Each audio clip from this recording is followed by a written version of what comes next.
Hello OG, I'm Adrian and we're here at TANAY Rizal.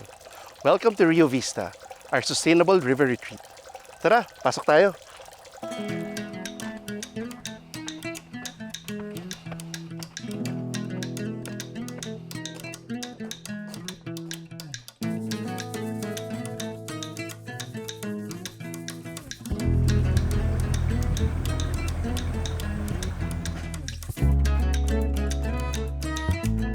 Rio Vista is a very personal place to me.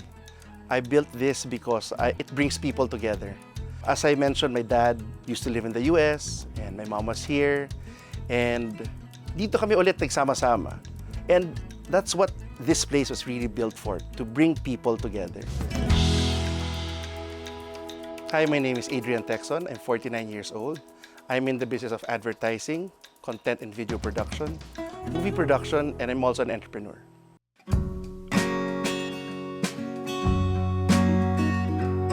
Back in September 2021, I shot my first movie here in this barangay. And I remember, we were locked in. That was during the pandemic. We were here for 8 days. So on the second day or third day, I think, I was on the set. We were right in a location right beside the river. Sabi ko, parang sarap magising dito ng umaga. So after we packed up, 8 days later, I asked some locals if there's a property that maybe we could, acquire and see. And yun, nahanap namin itong lugar na to. I'm from Makati. But I guess, I don't know, parang this place has been calling me. Before nung first movie na yun, I had been here 5 times. Dati mahilig ako mag-hike. So naakyat ko na yung Mount Maynova 5 beses, trying na makita yung Sea of Clouds. And I don't know, parang this place just calls me back.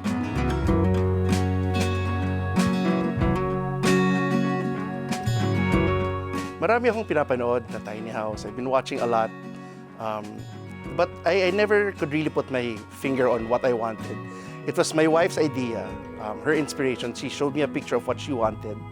And then, that's where I took inspiration from the shape, the color scheme, and everything that's in it.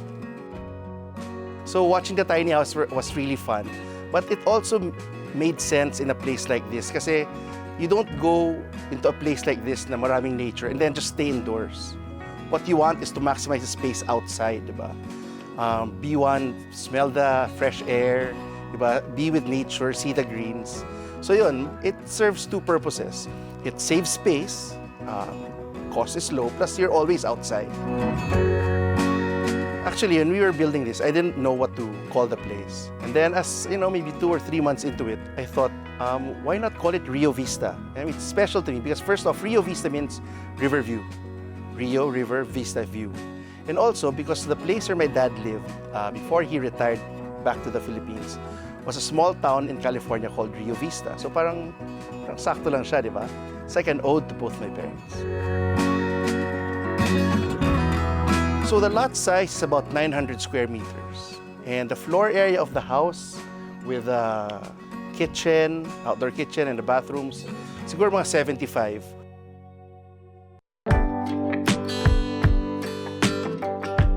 Okay, so the first thing you see is yung gate namin. Makikita nyo yung gate na malaki. It can accommodate a lot of cars, may pedestrian.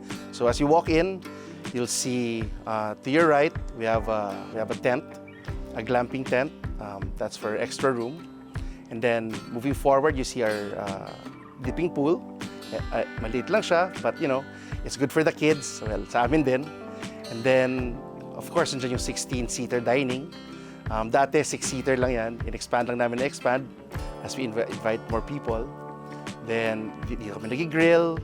Dito kami tumatambay. This is where we hang out.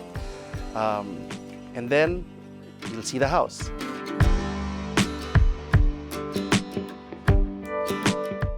Maraming tao, pagkakita nila kanila container van. And yun naman talaga yung una kong gusto before para simple, di ba? Sabi ko nila, it's simple, madali. Pero I found na yung container vans medyo narrow, medyo makitid. So, dinecide namin ng dad ko, my dad is the one who helped me build the house, na i-construct na lang namin from scratch.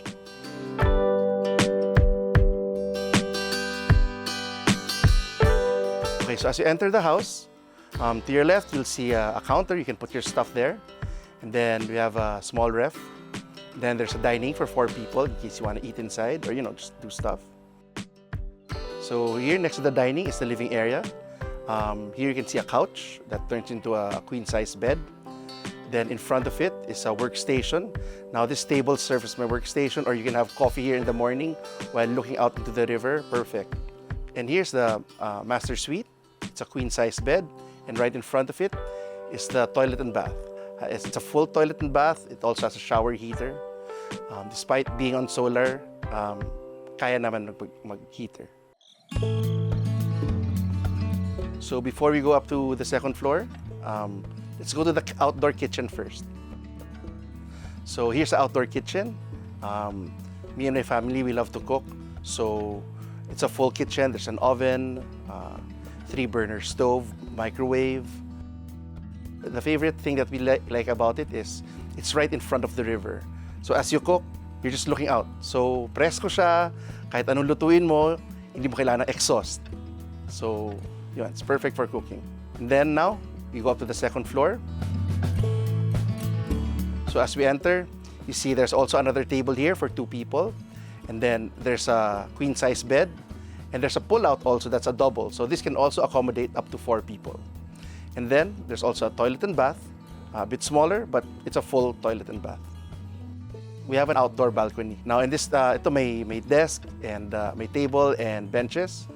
And it's great for hanging out in the afternoon or stargazing. Of course, there's also Wi-Fi here. Even though there's no signal, once you arrive in the property, you can work from here. So one of the things we like to do is we like to set up a small picnic setup in the river. We have a table there. We bring some of our drinks, and then we sit there while the water is just gushing on our feet. It's very refreshing, especially at 3 to sunset. At sunset, it's great to be hanging out there by the river. And one of the things sa center ng garden namin is a bonfire. So we love this because, there's something different about having a fire at night. Iba yung warmth niya sa blanket or jacket. So we love using it, and then it doubles as a grill. May lalabas kaming grill para pwede mag-grill dito. So, yeah.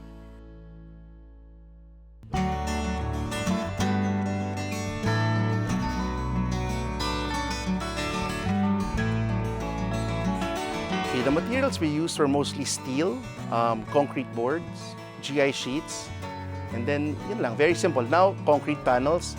As I learned, mas natuto ako about material, so parang na-experiment ako with other materials. So marami din kami ibang materials na ginamit. Yan, semento, of course.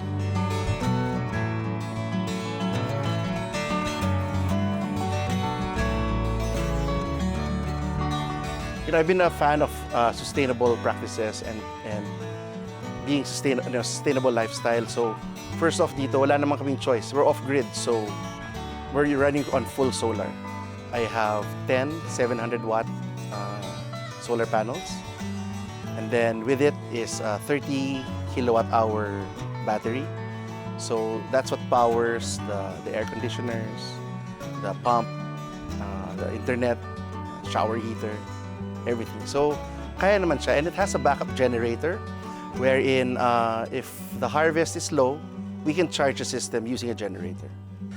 We also have our own 7-stage filtration system. So whatever you drink here is already filtered.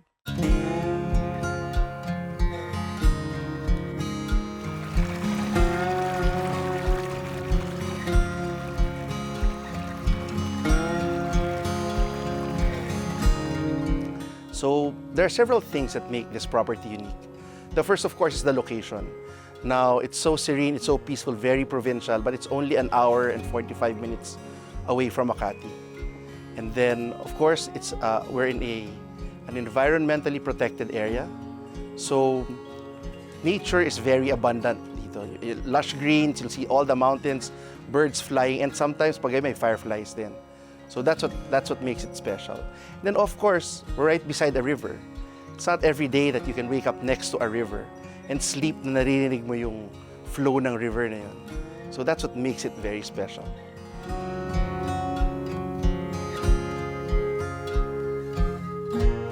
Okay, so of course, one of the biggest challenges was building during the pandemic, right? It was hard to, find people you can build a house. And also the distance, the closest hardware to this place is about 20 kilometers. And I mentioned earlier that this place is made from steel and concrete boards. So, syempre, kailangan mag-welding. And if you need to weld and there's no electricity, you need to buy a generator. And one of the bigger problems is gasoline. Gasoline here is sold by the bottle, by the liter. The closest gasoline station is about 25 kilometers away. So that was a big challenge. Which is why actually when I built the house, after I built it, I started a small gas station in the barangay, also to be able to help the community, para hindi na laging malayo when you need to buy fuel. When I was building this house, I learned a lot. I learned how difficult it was to build something from scratch, the commitment that's needed, the attention that's needed. So, coming out of it, parang ang dami ko natutunan na knowledge on construction, and then it also gave me time and to spend with my dad, because for 3 months we were just coming here every weekend. So, ang dami niyang nuggets of wisdom. Also, of course, patience, and you learn how to make mistakes and just pick up from there. So there's a lot of life learnings when building a house, especially when you're doing it with someone you care about, and when you're building it for people who you care about. This place really strengthened my connection, both to my mom and my dad. So my dad, who used to build houses as a contractor and engineer, he helped me build this, came out of retirement. My mom, who loves gardens, helped me put together the garden. So it's really great when you build it for the people you love.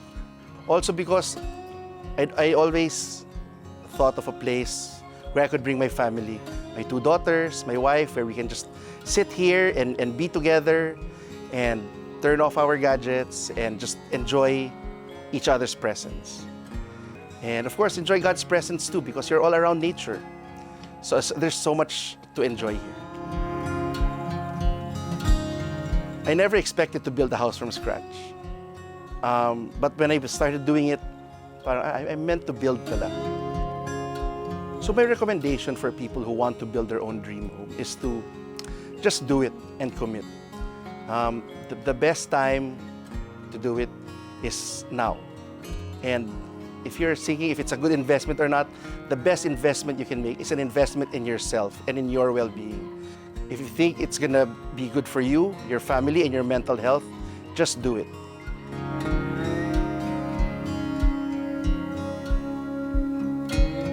Want to share your house and get featured? Email us at stories.onlygood@gmail.com and tell us about your interesting home story. For more videos like this, subscribe to OG and be part of the community.